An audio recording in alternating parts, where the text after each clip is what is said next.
E falando em pedofilia, entrou em vigor hoje uma lei que cria o Cadastro Nacional de Pedófilos. Eu vou chamar o repórter Alan Garcia, que está ao vivo com a gente, para explicar como é que vai funcionar esse cadastro. Uma notícia muito importante. Alan, é com você. Boa noite.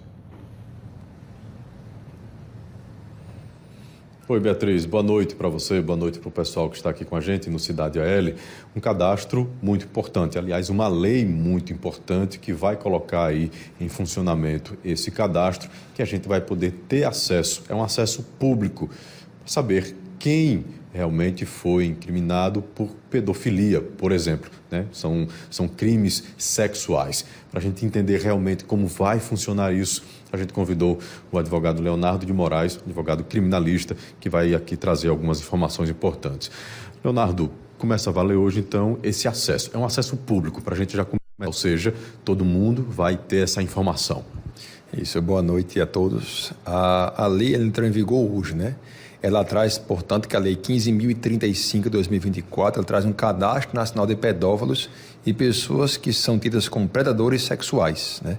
E o que traz esse cadastro? Na verdade, ele é uma consulta pública que qualquer pessoa pode acessar pelo nome completo e pelo CPF as pessoas que foram condenadas em primeira instância por crimes sexuais.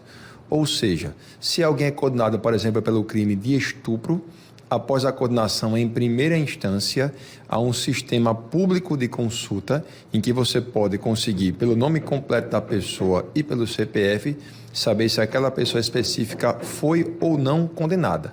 O objetivo, portanto, dessa consulta pública seria evitar a prática de crimes praticados por pessoas que, de forma costumeira, de forma contumaz, elas praticam crimes de ordem sexual. Agora, em que situação essa informação vai estar nesse cadastro? A pergunta que eu faço é, ela está pagando ainda por aquele crime, então vai entrar, já pagou, já está em liberdade, mas permanece essa informação? Qual é o perfil desse cadastro? Vamos lá, o cadastro ele é uma consulta pública, ou seja, qualquer pessoa vai ter acesso.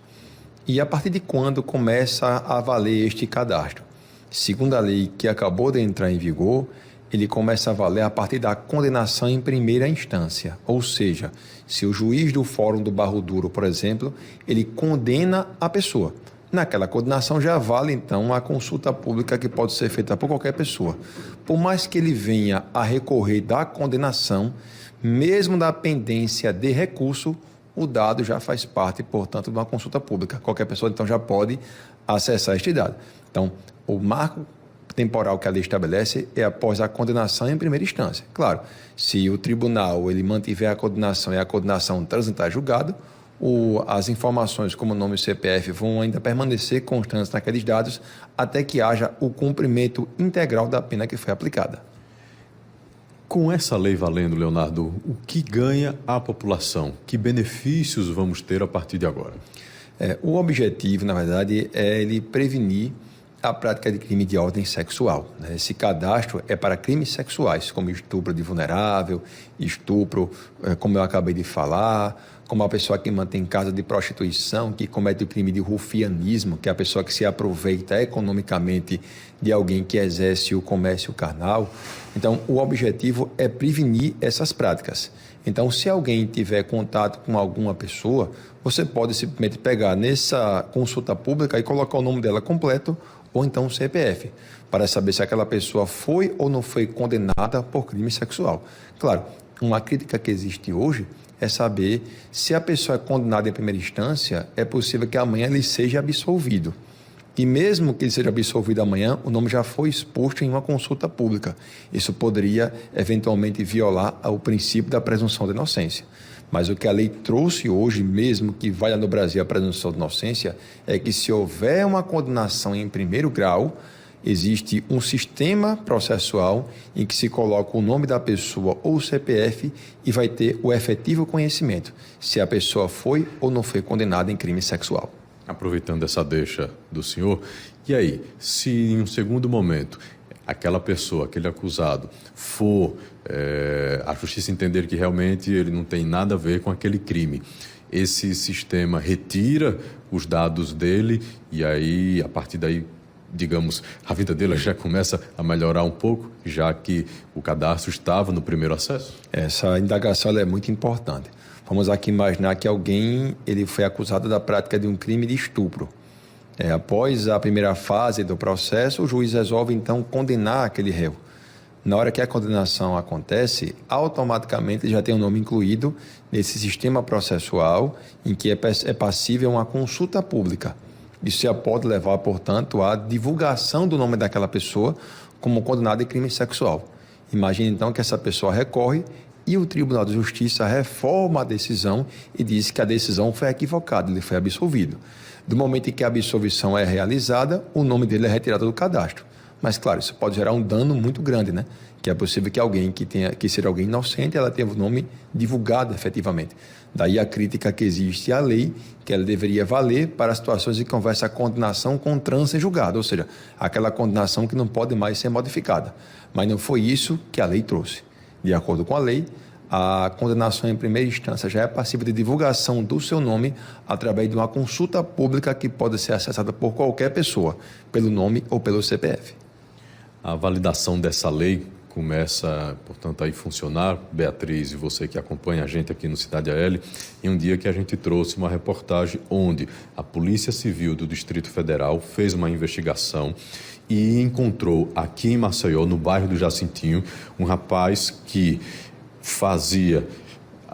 tirava fotos, né? Ele mantinha um contato pela internet com as vítimas, todas adolescentes, conseguia convencer elas a tirarem a roupa e tirar foto, fazer vídeos. E depois disso, vendia essas imagens. E a partir daí começava a extorquir. Olha, se você não fizer mais vídeos, mais imagens, vou divulgar essas, vou mostrar para sua família e por aí vai. A minha pergunta é, por que eu estou expondo isso? A gente passou essa reportagem antes da nossa entrevista ao vivo. Nesse caso, também é incluído nesse sistema esse homem que se utilizava da inocência, pegava imagens, fazia com que as meninas fizessem imagens pela internet, mandasse para eles.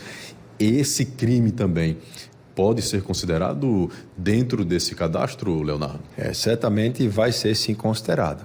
E só antes de responder a sua pergunta, né, é bom ressaltar que as pessoas que tiram fotografias, que armazenam fotografias, que armazenam imagens ou vídeos de conteúdo erótico que envolve criança ou adolescente, esse fato é crime. Então, aquelas pessoas que têm aqueles grupos do WhatsApp em que se passam algum tipo de imagem, o simples fato de você divulgar essa imagem ou esse vídeo já é crime. E se você armazenar também no celular, essa prática também é criminosa. Mas voltando à pergunta que você fez, esse crime também é incluído nesse cadastro. Mas, claro, o cadastro não vai acontecer para ter uma consulta pública quando está na fase investigatória, enquanto a Polícia Civil continua investigando. A divulgação dos dados também não vai acontecer quando o processo está caminhando em primeiro grau. Só rola a divulgação da informação com a condenação em primeira instância. Então, certamente o crime vai ser incluído, mas o momento processual em que a divulgação pode acontecer é após a primeira instância, ou seja, pela condenação do juiz de direito. Leonardo, muito obrigado, viu, pelos esclarecimentos nesse momento tão importante quando surge essa lei que o governo federal autoriza, libera para que ela comece a funcionar. Beatriz, eu volto com você. Obrigada, viu? O assunto é mesmo extenso, mas é importante a gente dizer à sociedade que já existe lei para isso. Esse cadastro ainda não existe, mas está sendo, não existe da maneira como o governo quer que ele funcione, né? Com o acesso aos nomes, CPFs de condenados em primeira instância por crimes de pedofilia, de estupro e também relativos à exploração sexual. Muito em breve a gente vai ter essa notícia e quem quiser, o empregador, por exemplo, você vai contratar uma pessoa para a sua empresa, você pode jogar lá o nome e o CPF para saber se aquela pessoa que está pretendendo a vaga, ela já teve condenação por crimes assim, de natureza sexual. Então você vai ter o direito de descobrir se aquela pessoa já respondeu por um crime desse, porque antes isso ficava em sigilo. Esse tipo de crime, quando tinha um processo, era sigiloso. Então agora não, agora com esse cadastro nacional, as pessoas vão poder fazer a consulta para condenados. Obrigada, Alain e doutor Leonardo, pelas informações.